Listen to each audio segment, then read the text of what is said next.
Little Tiny or Thumbelina. By Hans Christian Andersen. 1835.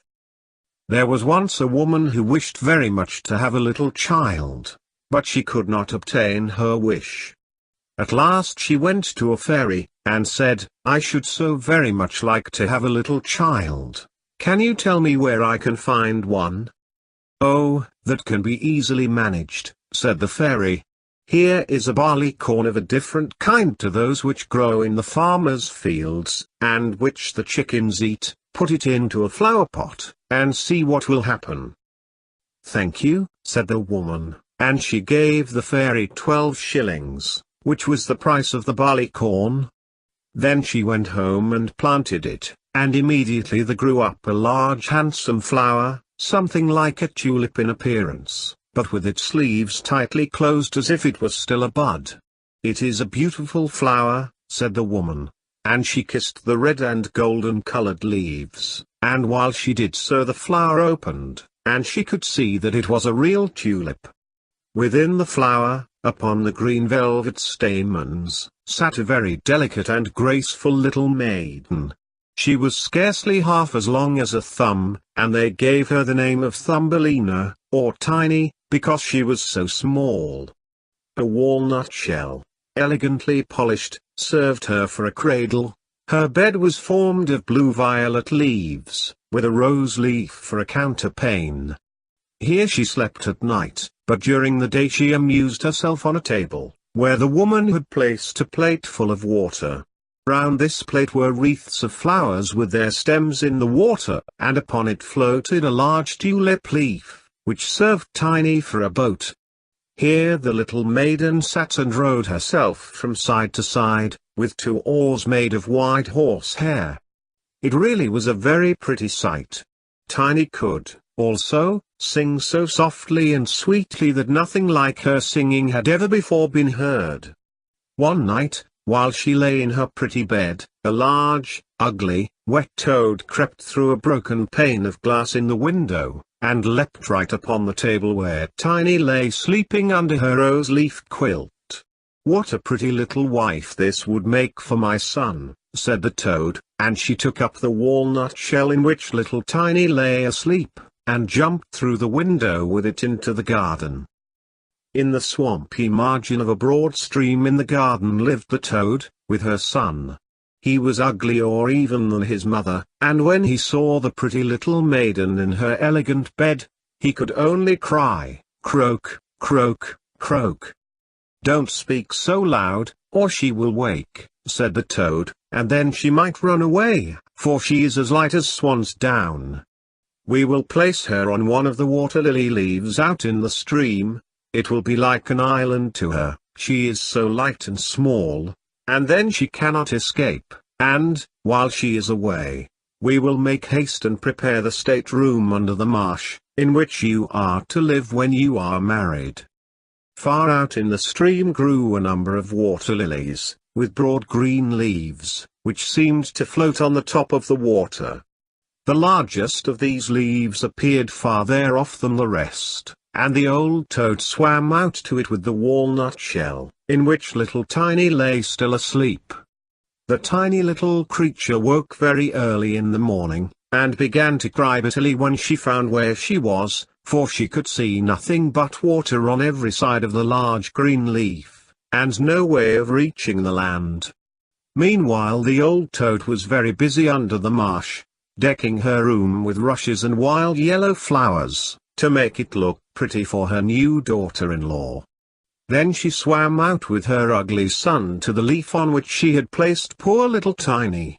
She wanted to fetch the pretty bed, that she might put it in the bridal chamber to be ready for her. The old toad bowed low to her in the water, and said, "Here is my son, he will be your husband, and you will live happily in the marsh by the stream." "Croak, croak, croak," was all her son could say for himself, so the toad took up the elegant little bed, and swam away with it, leaving Tiny all alone on the green leaf, where she sat and wept. She could not bear to think of living with the old toad, and having her ugly son for a husband. The little fishes, who swam about in the water beneath, had seen the toad, and heard what she said, so they lifted their heads above the water to look at the little maiden.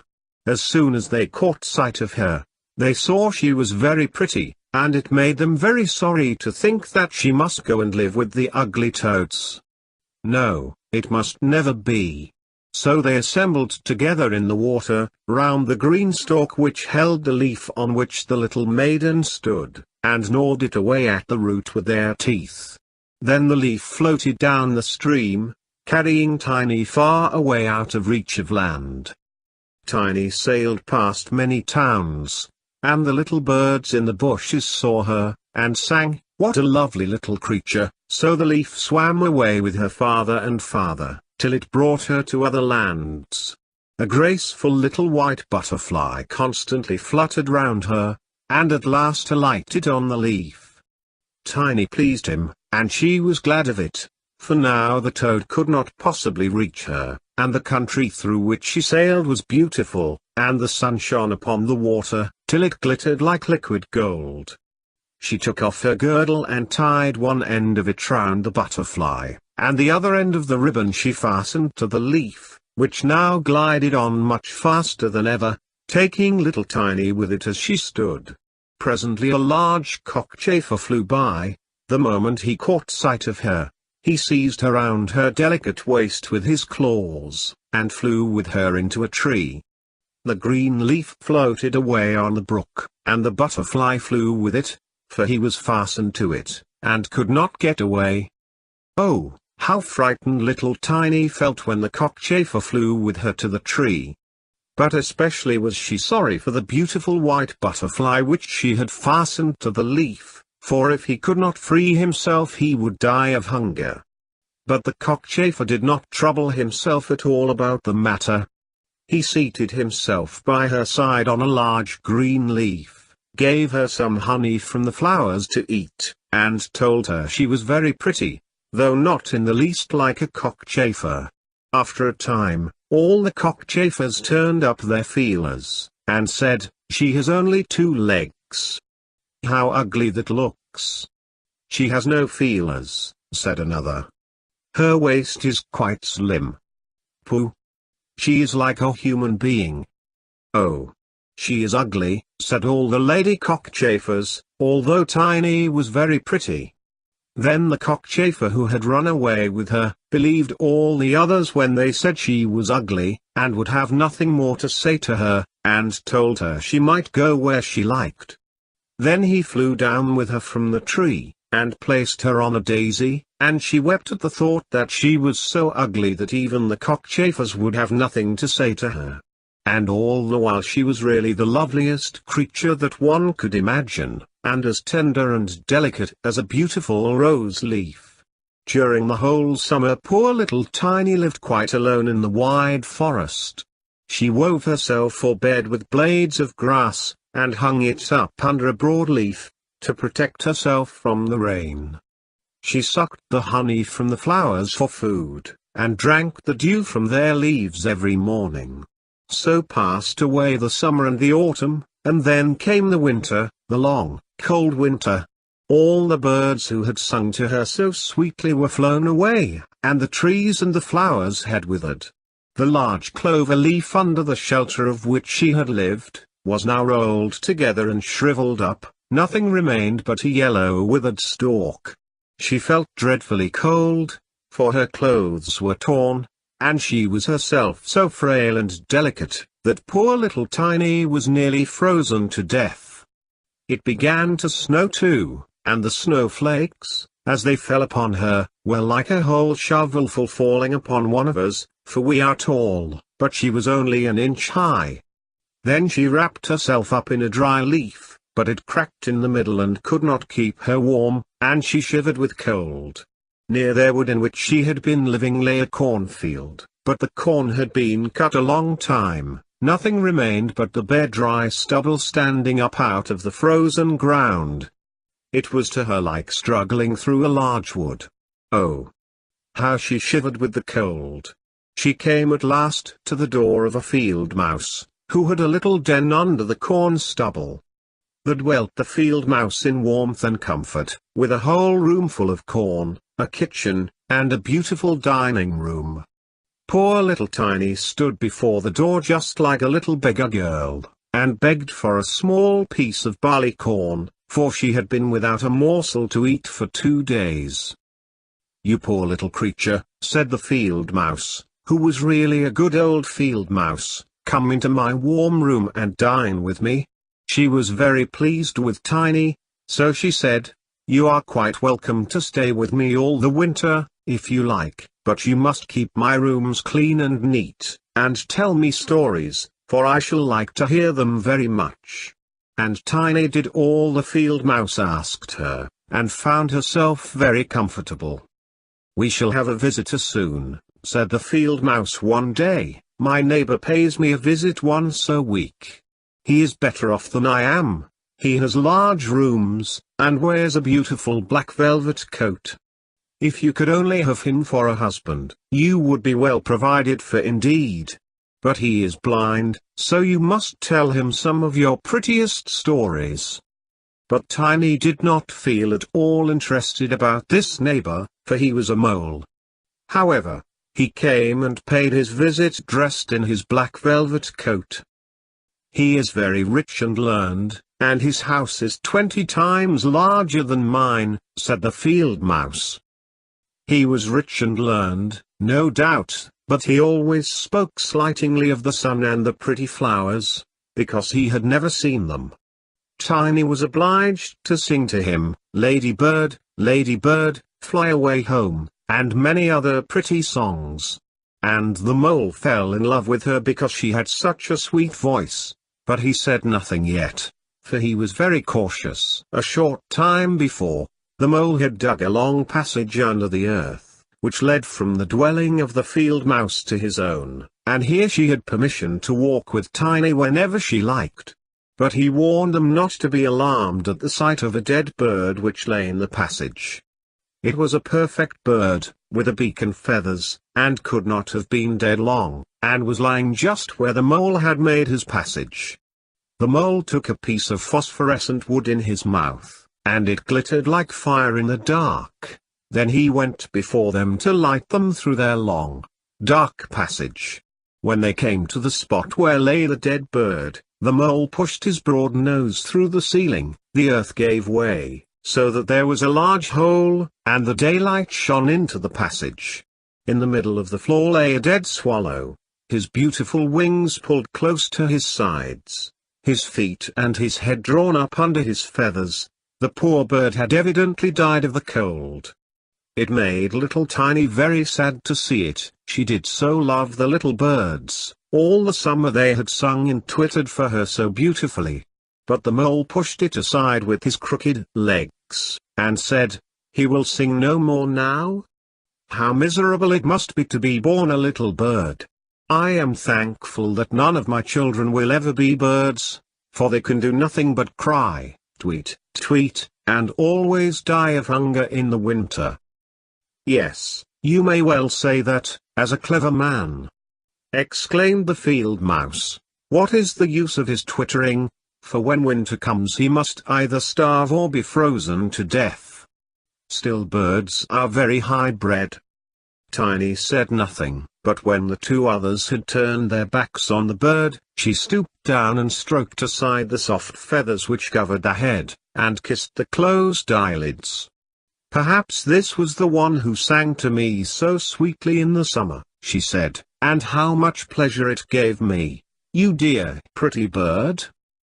The mole now stopped up the hole through which the daylight shone, and then accompanied the lady home. But during the night Tiny could not sleep, so she got out of bed and wove a large, beautiful carpet of hay. Then she carried it to the dead bird, and spread it over him, with some down from the flowers which she had found in the field mouse's room. It was as soft as wool, and she spread some of it on each side of the bird, so that he might lie warmly in the cold earth. "Farewell, you pretty little bird," said she, "farewell.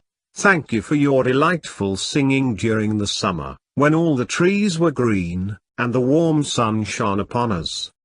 Then she laid her head on the bird's breast, but she was alarmed immediately, for it seemed as if something inside the bird went thump, thump. It was the bird's heart.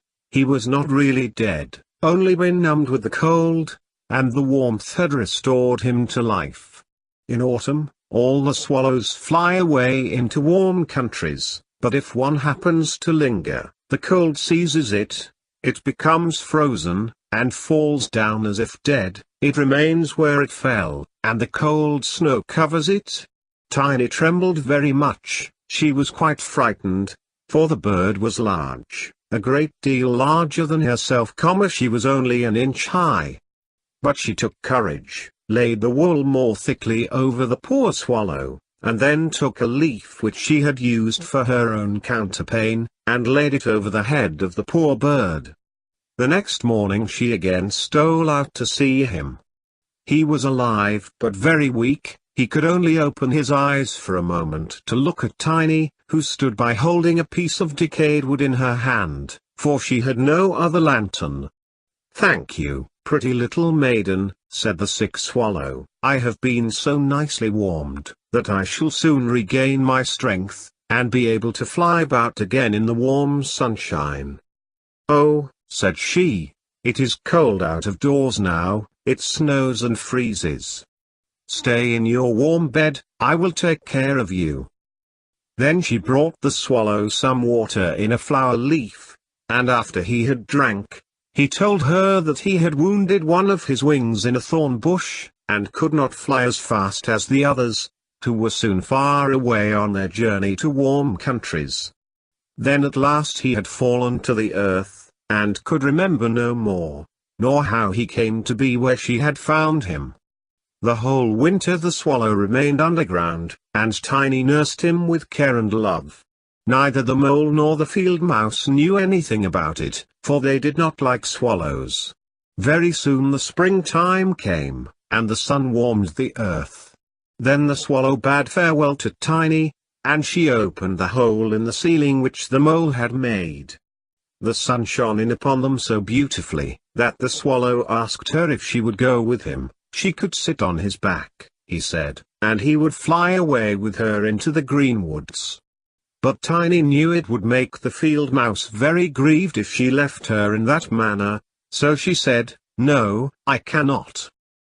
"Farewell, then, farewell, you good, pretty little maiden," said the swallow, and he flew out into the sunshine. Tiny looked after him, and the tears rose in her eyes. She was very fond of the poor swallow. "Tweet, tweet," sang the bird, as he flew out into the green woods, and Tiny felt very sad. She was not allowed to go out into the warm sunshine. The corn which had been sown in the field over the house of the field mouse had grown up high into the air, and formed a thick wood to Tiny, who was only an inch in height. "You are going to be married, Tiny," said the field mouse. "My neighbor has asked for you. What good fortune for a poor child like you. Now we will prepare your wedding clothes. They must be both woolen and linen. Nothing must be wanting when you are the mole's wife." Tiny had to turn the spindle, and the field mouse hired 4 spiders, who were to weave day and night. Every evening the mole visited her, and was continually speaking of the time when the summer would be over. Then he would keep his wedding day with Tiny, but now the heat of the sun was so great that it burned the earth, and made it quite hard, like a stone. As soon as the summer was over, the wedding should take place. But Tiny was not at all pleased, for she did not like the tiresome mole. Every morning when the sun rose, and every evening when it went down, she would creep out at the door, and as the wind blew aside the ears of corn, so that she could see the blue sky, she thought how beautiful and bright it seemed out there, and wished so much to see her dear swallow again. But he never returned, for by this time he had flown far away into the lovely green forest. When autumn arrived, Tiny had her outfit quite ready, and the field mouse said to her, "In 4 weeks the wedding must take place." Then Tiny wept, and said she would not marry the disagreeable mole. "Nonsense," replied the field mouse. "Now don't be obstinate, or I shall bite you with my white teeth. He is a very handsome mole. The queen herself does not wear more beautiful velvets and furs. His kitchen and cellars are quite full. You ought to be very thankful for such good fortune." So the wedding day was fixed, on which the mole was to fetch Tiny away to live with him, deep under the earth, and never again to see the warm sun, because he did not like it. The poor child was very unhappy at the thought of saying farewell to the beautiful sun, and as the field mouse had given her permission to stand at the door, she went to look at it once more. "Farewell, bright sun," she cried, stretching out her arm towards it, and then she walked a short distance from the house, for the corn had been cut, and only the dry stubble remained in the fields. "Farewell, farewell," she repeated, twining her arm round a little red flower that grew just by her side. "Greet the little swallow from me, if you should see him again." Tweet, tweet, sounded over her head suddenly. She looked up, and there was the swallow himself flying close by. As soon as he spied Tiny, he was delighted, and then she told him how unwilling she felt to marry the ugly mole, and to live always beneath the earth, and never to see the bright sun any more. And as she told him she wept. "Cold winter is coming," said the swallow, "and I am going to fly away into warmer countries. Will you go with me?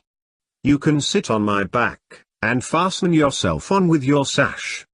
Then we can fly away from the ugly mole and his gloomy rooms, far away, over the mountains, into warmer countries, where the sun shines more brightly than here, where it is always summer, and the flowers bloom in greater beauty. Fly now with me, dear little Tiny, you saved my life when I lay frozen in that dark passage." "Yes, I will go with you," said Tiny, and she seated herself on the bird's back, with her feet on his outstretched wings, and tied her girdle to one of his strongest feathers. Then the swallow rose in the air, and flew over forest and over sea, high above the highest mountains, covered with eternal snow.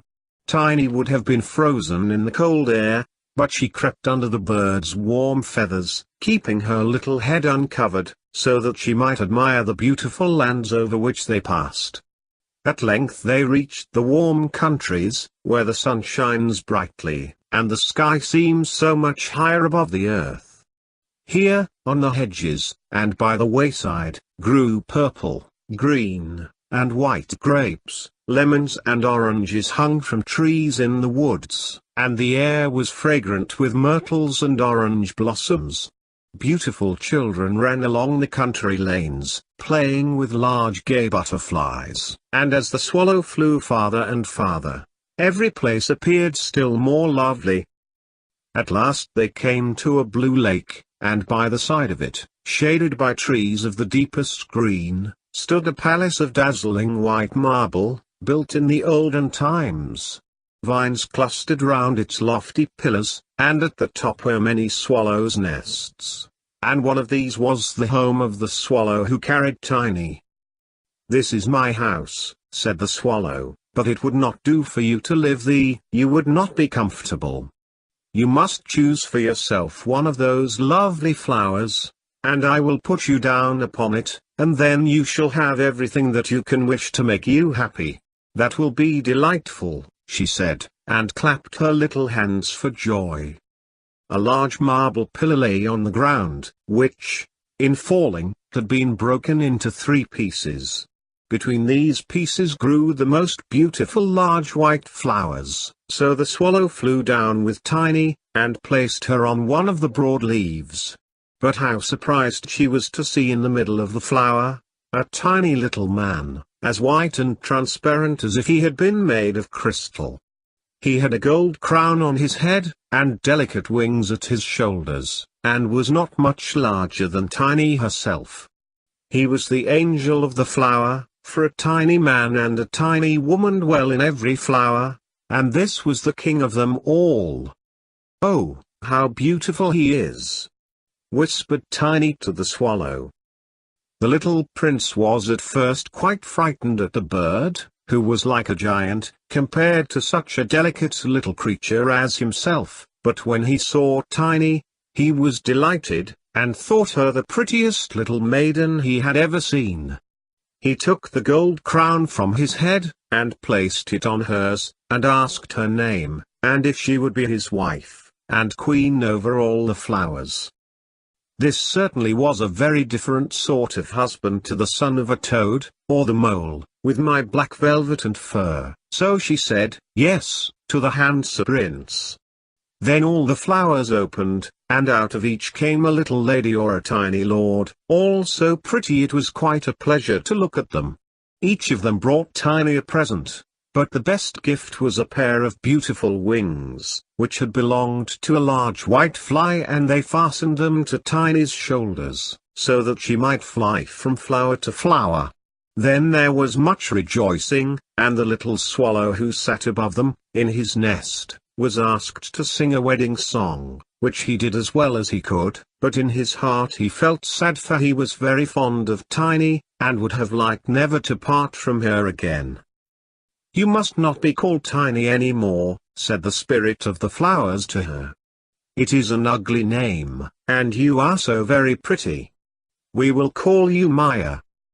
"Farewell, farewell," said the swallow, with a heavy heart, as he left the warm countries to fly back into Denmark. There he had a nest over the window of a house in which dwelt the writer of fairy tales. The swallow sang, "Tweet, tweet," and from his song came the whole story,